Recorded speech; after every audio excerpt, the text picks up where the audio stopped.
Hello everyone. Today you will learn about the construction advantages, disadvantages of slip ring induction motor. So in the previous class we discussed about squirrel cage induction motor. Now we will discuss about slip ring induction motor.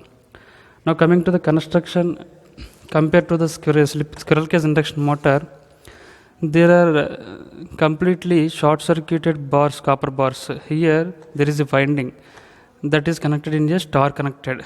I mean, rotor winding is connected as a star connection, and the other terminals are connected to the three slip rings. So if you observe here, there are three slip rings connected to the shaft. So these slip rings are attached to the brushes. Those are connected. If you observe here, there is a red color bars. So these are the brushes in the line diagram. So these brushes are collect the current from the rotor winding and connected to the external resistance. This external resistance is very useful for the initial high current. If you need a high torque, so if you need high starting torque, then you need to connect an external resistance in series with the rotor winding. So there is a choice, there is a possibility in the slip ring induction motor to connect the resistance, external resistance. So if you observe here, another main important point, these three resistors are short circuited here. So same operation is in squirrel cage induction motor, but there is no chance to connect the external resistance in the squirrel cage induction motor. But in slip ring induction motor, it is possible. So next one, if you observe in the practical diagram, see here, in a practical diagram, there is a rotor winding. These are the slip rings. These are the brushes connected to the slip rings. This is the shaft. Now this is the completely construction of slip ring induction motor. Once again I am revising. These are the windings connected in star connection. These windings, other terminals are connected to the slip rings. So there are three slip rings. These three slip rings are connected to the brushes, and three brushes are connected to the external resistance. Without external resistance, if you need to decrease the external resistance, these are the variable resistors. So you can move in forward, upward, or downward direction. So if you move it is in upward direction, then the complete external resistance will be 0. So it is like a squirrel cage induction motor. If you want to increase the resistance, external resistance, then you can increase the external resistance. So it is the main purpose of this external resistance is for high starting torque. Squirrel cage induction motor does not used for high starting torque. Squirrel cage induction motor main disadvantage is that is not suitable for high starting torque, but slip ring induction motor is suitable for high starting torque. So another one is slip ring induction motor consists of smooth acceleration and good range of speed control. So we can control the speed of the induction motor in the slip ring induction motor because of the external resistance only.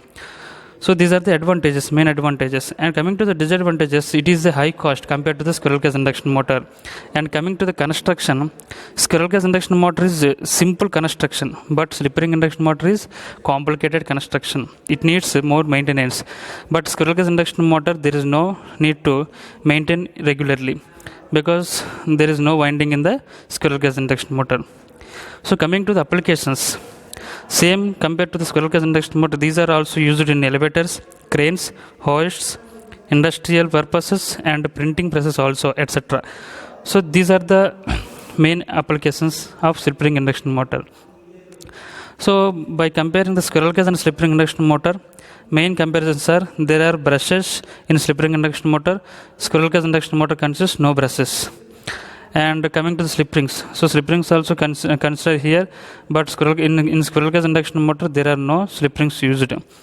If you observe clearly, the main purpose of brush and slip rings are because of windings only. So there is no winding in squirrel cage induction motor, so that there is no brushes, no slip rings. So this is all about slip ring induction motor. So coming to the operation, same as squirrel cage induction motor. So there is a short circuit path in the rotor windings. So the internal currents will passes through the winding, then EMF will be induced across the winding. So then compared to the primary, there is a stator also. So stator is also called as primary winding, rotor is a secondary winding.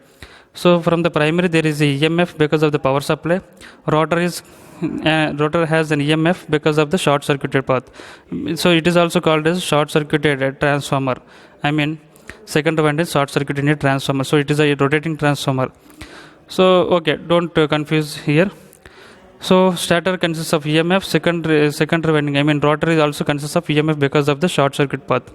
So the both EMFs will be revolving, then based on the revolving theory, the rotor gets mechanical force, so it will rotate in the either direction, clockwise or anti-clockwise. This is the operation.